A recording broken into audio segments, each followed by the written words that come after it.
इस कोटि का वैराग्य जहां यत किंचन मात्र ब्रह्मलोक तक का कोई भी भोग आकर्षण न पैदा कर पावे, वो इस मलिन माया को पार करके ठीक उस रास लीला परम धाम की तरफ जाने का अधिकारी होता है। कितनी ऊंचाई चाहिए, इसीलिए बच्चा बन जाओ।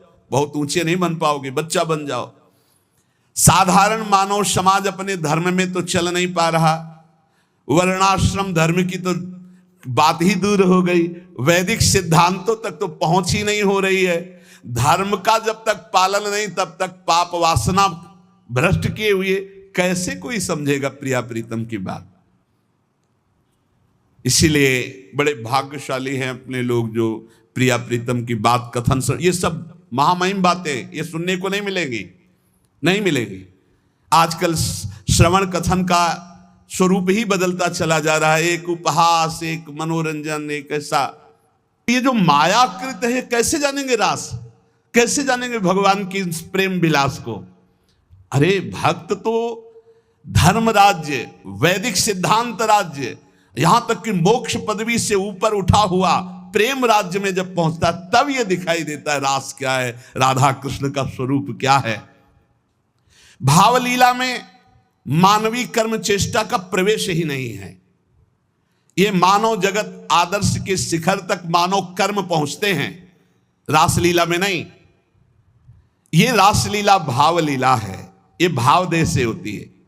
जैसे ब्रज में जो रास हुई, जब भगवान श्री कृष्ण की बंसी बजी तो सब गोपियां भगवान श्री कृष्ण के समीप पहुंची, तो हर गोपी अपने पति के पास सोई हुई थी, जहां जो जैसी थी व्यवस्था में।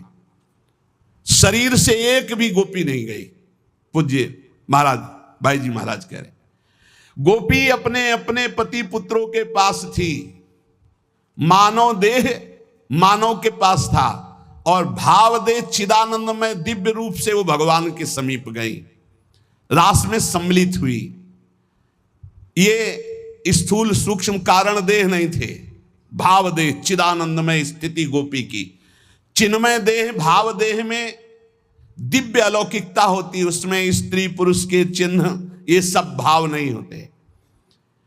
इस माया देह को वहीं छोड़ दिया था अपने अपने घरों में, और सब भाव देह से पहुंची हुई थी।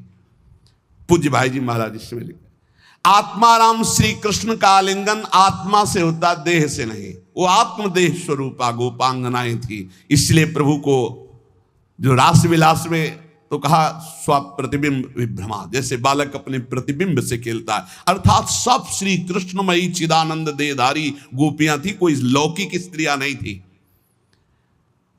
जब ब्रज रास को ही नहीं समझ पा रहे हैं तो नवनिभृत निकुंज का रास ये भावुक जनों का विषय है, ये कल्पना का लोक नहीं है, ये परात्पर प्रेम का दिव्य लोक है। इसलिए हमारी प्रार्थना उन प्रेमी उपासकों से है कि ऐसे बहिर्मुख जनों का, ऐसे बहिर्मुख व्यवहार का, ऐसे बहिर्मुख वार्ता का त्याग करके अपने भाव को बचाते हुए बहुत ऊंचाई पर प्रभु ने घसीट लिया है प्रिया प्रीतम की उपासना। तो सिर्फ श्यामा श्याम का नाम, श्यामा श्याम की रूप, श्यामा श्याम की लीला, श्यामा श्याम के गुणों का गायन करते हुए संसार की, लोक परलोक की कोई परवाह न करते हुए, किसी की समालोचना का ये विषय नहीं, ये अपने हृदय के भाव का विषय है। तो जैसा आचार्य गुरुदेव ने उपदेश किया वैसा हम आगे बढ़ते रहे।